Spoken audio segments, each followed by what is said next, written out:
tous, je vais continuer les vidéos. Grand 4, addition du dibrome ou du dichlore sur un alcène.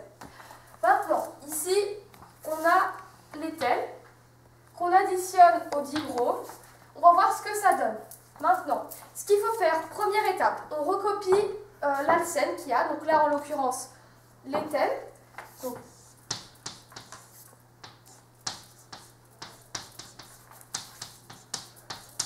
voilà.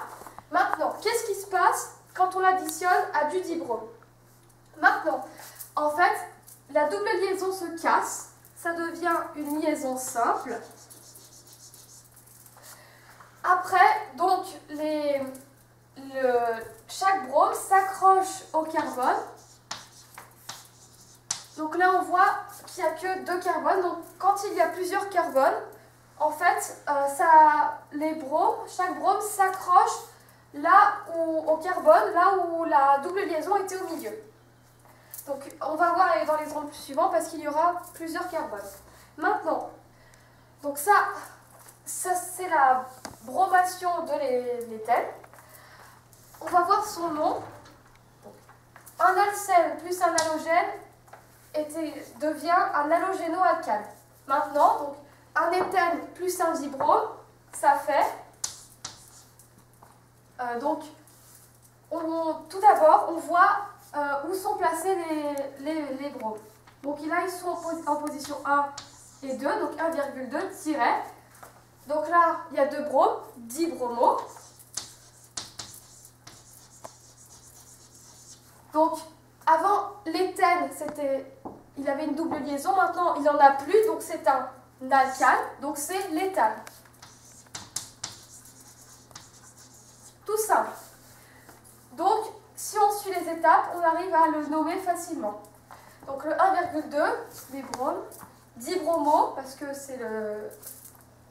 on s'est additionné avec des bromes. Et l'éthane, parce que l'éthène devient un éthane. Maintenant, un exemple un peu plus compliqué. On fait la même première étape. On recopie l'éthène. Donc là, c'est le pentène. 1, 2, 3, 4, 5. On place les H.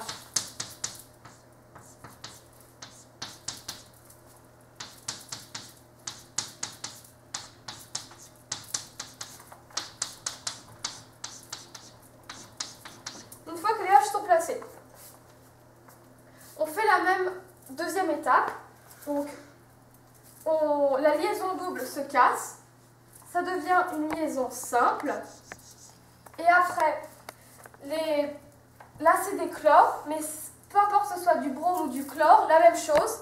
Ils s'accrochent sur les carbones où la double liaison était entre. Donc c'est pas très clair, mais ça devrait l'être. Donc Cl, Cl, parce que la double liaison était entre les carbones 2 et 3. Donc les chlores s'accrochent au carbone 2 et 3. Maintenant, ça c'est la chloration du pentène. Maintenant, on va le nommer. Donc, pareil qu'au-dessus. Je vais peut-être mettre la flèche en rouge, comme ça on voit bien que c'est le nom. Les chlores sont placés en position 2 et 3. Donc, le 2,3 tiret chlore, dichloro. Dichloro. Et avant, c'était le pentène, qui n'a plus de double liaison ici, donc pentane. C'est tout simple, 2,3 dichloropentane. Donc, il suffit de suivre les étapes. Si vous avez encore des questions, vous pouvez nous les poser à l'école ou sinon nous envoyer un mail. Bonne chance pour le test.